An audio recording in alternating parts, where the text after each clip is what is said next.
All right, friends, so I just found a recipe for whole wheat bread. And I made some bread like, I don't know how long ago. I don't know, it might have been like a few weeks ago, maybe a month ago at this point. And it was like some white bread, which is fine because, white bread is, you can still home make white bread and whatnot. But it was okay. It tasted like Grandma Sycamore bread. And I think most bread nowadays is crap. I feel like there's those people who like make this bread and they're like, look, it has seeds, it's healthy. And it's like, no, you just break your teeth on it. It's not healthy. And so that's why I get Grandma Sycamore sometimes, quite often actually. But I hate it. I really hate it. I hate basically every bread. So I'm making bread. I got this whole wheat flour. Red Mills. I have no idea what a good brand is. This one has been fairly good, I suppose, so I'm trying it out. But yeah, we're gonna make some bread. So here we go. All right, so I just realized we don't have any unsalted butter, so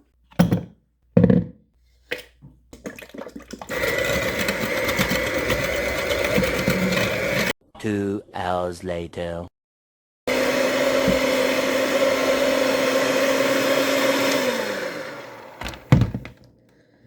this is taking like forever. Why the heck is it taking so long? Okay, so I just realized that I bought ultra pasteurized whipping cream.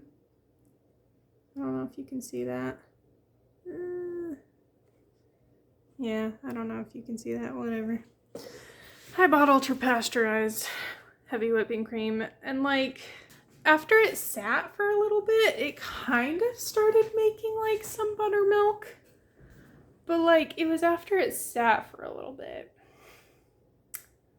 And I like Googled it and it was like some people were saying like yes, you can make butter and buttermilk with ultra pasteurized, and some were saying no. This definitely took a lot longer.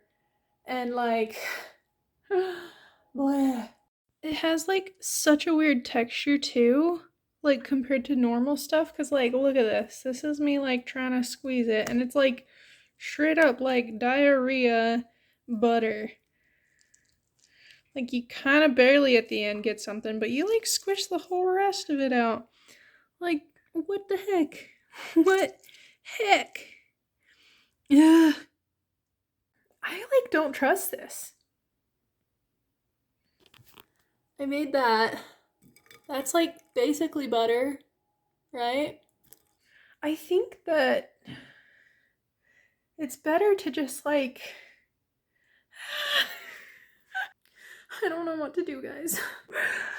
I must have not used ultra pasteurized before, because now I don't know what to do. There is some buttermilk in there, but like, I don't know. Help. What heck? Do I want to use this? Or do I don't know. I just don't know if I trust this, especially for cooking. Do I trust this? I don't want to go back to the store and get more whipped cream. I got butter on my freezer. What the heck? I guess it must be butter because I just said I got butter on my freezer. Because I can either go to the store or I can... No, I'm not going back to the store. I don't want to do that. I can either use this or I can use salted butter that I have at my house already. Because I don't generally buy unsalted butter.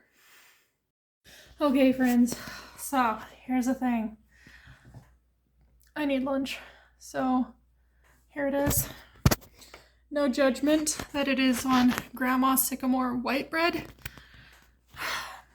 because I have yet to make bread. This day is going a lot longer with bread making than I had hoped.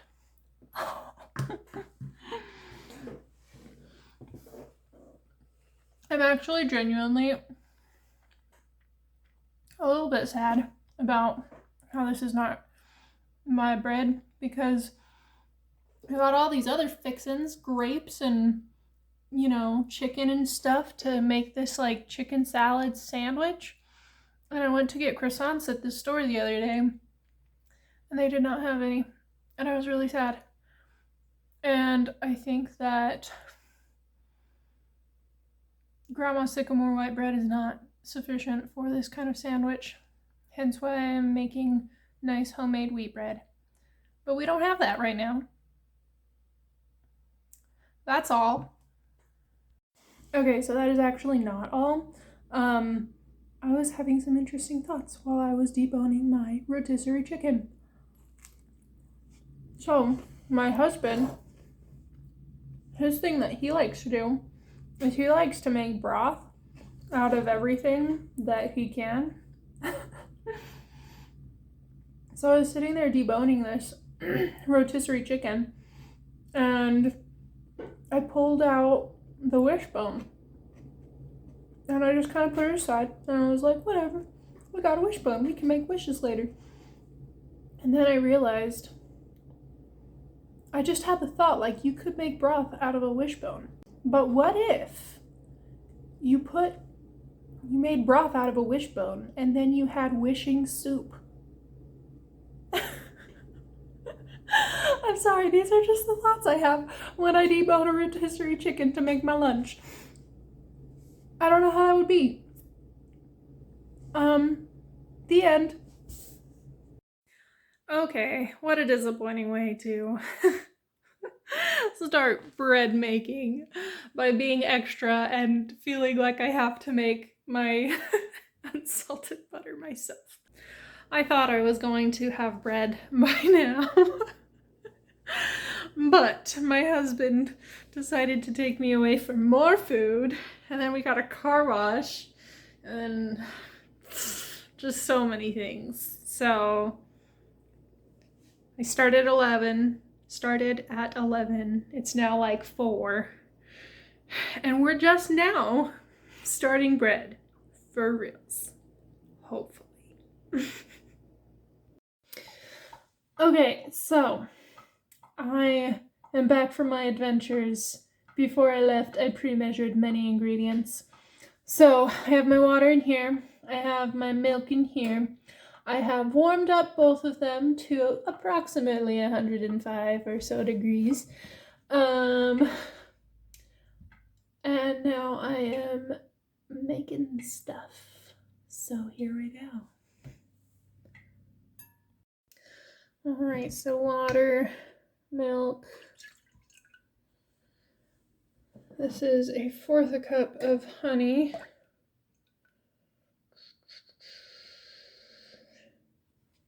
Oh shoot. Heavens to Betsy.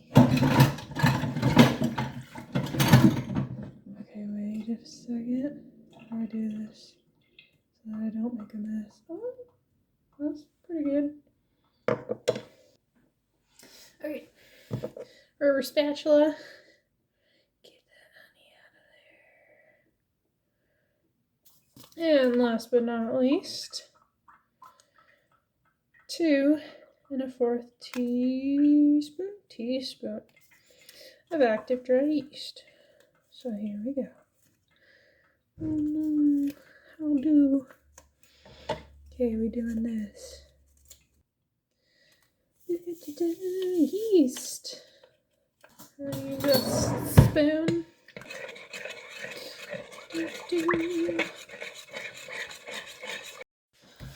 Alright, it's been about 10 minutes, so I am going to now add everything else to my recipe. So, here is my 3 tablespoons. Oh, that's still hot. That'll like hurt the yeast. I'm gonna let that cool. Oh, I'm gonna go put that in the fridge. Okay, so for realsies this time, now we're putting in the butter. It's been in the fridge for a little bit, but it's still definitely liquidy, so it's like, you know, yeast level temperature. That just goes in there. Let's get all of that.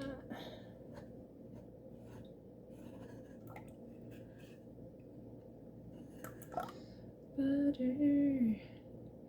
So the recipe, I probably have said this a million times, maybe not, but the recipe calls for unsalted butter, which is why I tried to make butter in the first place, because, yeah, but instead, we all know how that went. So this is salted butter. However, I kind of feel like I should put a little bit of salt in. My salt shaker is kind of weird, and it just does like this as soon as you open it. I think I've measured that or attempted to measure it before, and it's probably like, I don't know, half a teaspoon, and it was calling for like 1.5 teaspoons, so we're just gonna go with that. And then it calls for 3.5 cups of flour. So here we go. This is all measured out. I measured this out just before my husband stole me away because I knew I didn't have time to do yeast, but I figured I had time to measure stuff. So here we go. And it says to do this to like mix this with like a fun little attachment, but I'm poor, so I don't have that. So we're just doing this. All right, here is my loaf. Definitely isn't quite there, but I have decided it's time to start kneading. So I'm gonna sprinkle just a little bit of this, just a little bit. Maybe that was a lot, I don't know. And we're gonna get our loaf. And I want all these little bits too, because why not? I'm gonna just put that in there too. And it says to knead for 8 to 10 minutes. I don't think I'm as good as a, whatchamacallit, like a machine. So I'm actually putting it on for like 12. We'll see how that goes. Ooh, this is nice. I like kneading bread. It's just like a good time, you know? Oh, I like this. Why is bread the coziest thing in the world? Like, I think honestly, probably it has something to do with it. Like you have to have like the water and the milk. Side note, I've never made bread with milk before, but this recipe calls for it. But I think it's something about like the water and the milk and like the butter that I used, just like being warm and cozy. So it's like just making a cozy little space for the yeast, and I feel like it's a cozy little space for my hands too. So there we go. Okay guys, I decided partway through that I was more powerful, or at least as powerful as a mixer, so I only did it for like 9 minutes, which is what the recipe said anyway. And here's my loaf. It's so cute. Okay, so the last thing to do is well, not the last thing, but one of the things to do is to put my loaf in a nicely oiled bowl. I pre-oiled this bowl with like some, I think I used not avocado. Yeah, I did use avocado oil. So here, I want this guy to look nice, so give me a second. Okay, and then it says to cover it with a kitchen towel for 45 minutes to an hour, or until it doubles in size. So this is it before the doubling of size. This is what it will be. Bless this kitchen. And I'm gonna go find a warm place to put it. We'll see where I decide. Alright, so my husband has been doing my stuff for me. This is my loaf so far. Just needs to go in the oven. So basically what he did was I got it to the point of like rising, and then I needed a little bit more time for it to rise, but I had to run off and do something. So he would have then punched it down, taken it out, formed it into a loaf, put it in the thing, and let it rise more. And now all we have to do is let it bake. So here it goes for like 35 minutes. That's what it says. Let's go. Here is the loaf. You can poke it if you want. Just kidding. You can't. You're on a video. But this is the loaf. The end. Well, friends, here we are. I have a sandwich with my bread, with what I made yesterday. Oh, how the turntables. So yeah, I did this. I made bread, and I turned it into a sandwich. I'm so sorry that you were watching me eat.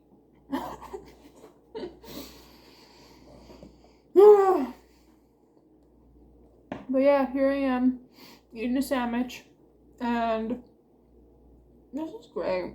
I like this. I didn't record the bread that I made the time before, but I made bread like a month ago or so, and I think I like this bread more. I will say it's not, I don't think it's necessarily fully like, this is the bread I'm going to make forever, because if I'm being real, it is a little lacking in like it tastes somewhat plain. It tastes definitely better than what I had before, but it tastes a little bit plain. I wonder if that's because I messed up the salt with it. It could be. So really, this could be a me thing and not like the recipe thing. But yeah, cheers to bread.